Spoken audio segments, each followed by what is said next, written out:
ఖమ్మం జిల్లా సమగ్ర సమాచార లేఖకు స్వాగతం. జిల్లాలో ఇటీవలి కాలంలో జరిగిన అభివృద్ది కార్యక్రమాలు, ముఖ్యమైన సంఘటనలు, రాజకీయ అంశాలు తదితర విషయాలపై మా ఖమ్మం ప్రతినిధి ఫణికుమార్ రమేష్ అందిస్తున్న జిల్లా నివేదిక విందాం. ఖమ్మం వ్యవసాయ మార్కెట్లలో మిరప కొనుగోళ్లపై పర్యవేక్షణ పెంచేందుకు ప్రభుత్వం ప్రత్యేక అధికారులను నియమించింది. మార్కెటింగ్ శాఖ వరంగల్ రీజన్ పరిధిలో మొత్తం 110 వ్యవసాయ మార్కెట్లున్నాయి. మిరప రైతులకు ఎలాంటి ఇబ్బందులు రాకుండా తగిన చర్యలు తీసుకోవాలని వ్యవసాయ శాఖ మంత్రి తుమ్మల నాగేశ్వరరావు ఆదేశించారు. ఆయన రాష్టంలో మిరప కొనుగోళ్లను ప్రతిరోజు సమీక్షిస్తున్నారు. ఎప్పటికప్పుడు అధికారులకు దిశానిర్దేశం చేస్తున్నారు. ఇందులో భాగంగా మార్కెటింగ్ శాఖ తొలిసారిగా రాష్ట్ర స్థాయి అధికారులకు పర్యవేక్షణ బాధ్యతలు అప్పగించింది. హైదరాబాద్ నుంచి అధికారులను క్షేత్రస్థాయి పరిశీలనకు పంపడం ఇదే మొదటిసారి. ఈ అధికారులు సమస్యాత్మక ప్రాంతాల్లో కొనుగోళ్లను పర్యవేక్షిస్తారు. జిల్లా వ్యాప్తంగా అంగన్వాడీ కేంద్రాలు, పాఠశాలలు, ఇంటర్ కళాశాలల్లో గత ఏడాది ఏప్రిల్, అక్టోబర్ నెలల్లో 2 విడతలుగా కంటి పరీక్షలు నిర్వహించారు. రాష్ట్రీయ బాల స్వాస్థ్య కార్యక్రమం బృందాల సమన్వయంతో కంటి వైద్య నిపుణులు అన్ని ప్రభుత్వ విద్యా సంస్థలకు వెళ్లి 1,11,000 మందికి పైగా విద్యార్థులను పరీక్షించారు. వారిలో 3,557 మంది దృష్టి సమస్యలు ఎదుర్కొంటున్నట్లు తేల్చారు. ఇలాంటి విద్యార్థులందరికీ నేత్ర వైద్య నిపుణులు మళ్లీ పరీక్షలు నిర్వహించి అవసరం ఉన్న వారికి చికిత్సలు, కళ్లజోళ్లు రిఫర్ చేయవలసి ఉంది. ఈ నేపథ్యంలో ఖమ్మం, సత్తుపల్లి, నేలకొండపల్లి ఆసుపత్రుల్లో తుది విడత నేత్ర పరీక్షల ప్రత్యేక శిబిరాలను ప్రారంభించారు. ఒక్కో ఆసుపత్రిలో రోజుకు 50 నుంచి 100 మందికి పరీక్షలు పూర్తి చేసేలాగా ప్రణాళికలు రూపొందించారు. ఖమ్మం నగరంలో అమలు చేస్తున్న అమృత్ 2.0 పథకం నీటి నిర్వహణ బాధ్యతలను అమృత మిత్రాలకు అప్పగించారు.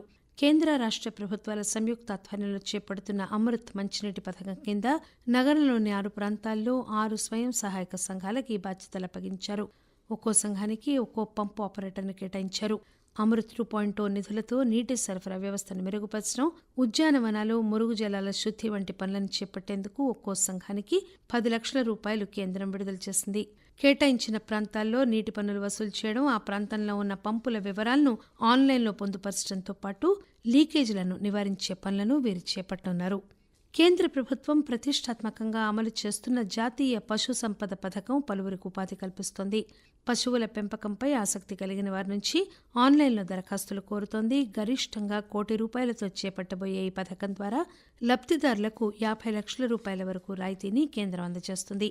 దరఖాస్తుదారు చెల్లించాల్సిన మొత్తానికి బ్యాంకు గ్యారంటీ ద్వారా రుణం పొందే సౌలభ్యం కూడా ఉంటుంది.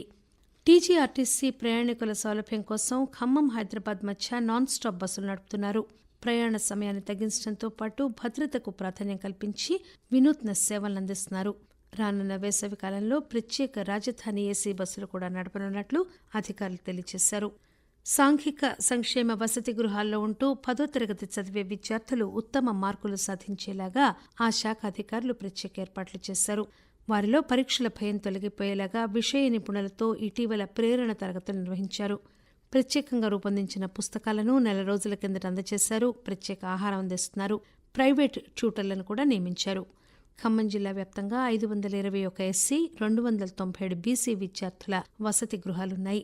వరంగల్, ఖమ్మం, నల్గొండ ఉపాధ్యాయ ఎమ్మెల్సీ ఎన్నికల నామినేషన్ల ఉపసంహరణ ముగిసిన అనంతరం 19 మంది అభ్యర్థులు బరిలో నిలిచారు. పగటిపూట ఎండల తీవ్రత క్రమేణా పెరుగుతోంది. ఈసారి ఎండాకాలంలో అధిక ఉష్ణోగ్రతలు నమోదయ్యే ఆస్కారం ఉందని వాతావరణ శాఖ అంచనా వేస్తోంది. ఎండాకాలంలో తలెత్తే సమస్యను ఎదుర్కొనేందుకు ఖమ్మం జిల్లా యంత్రాంగం అనేక చర్యలు చేపడుతోంది. ఇది ఖమ్మం జిల్లా సమగ్ర సమాచార లేఖ. మరో జిల్లాలో వార్తలతో మరోసారి కలుసుకుందాం. అంతవరకు సెలవు. నమస్కారం.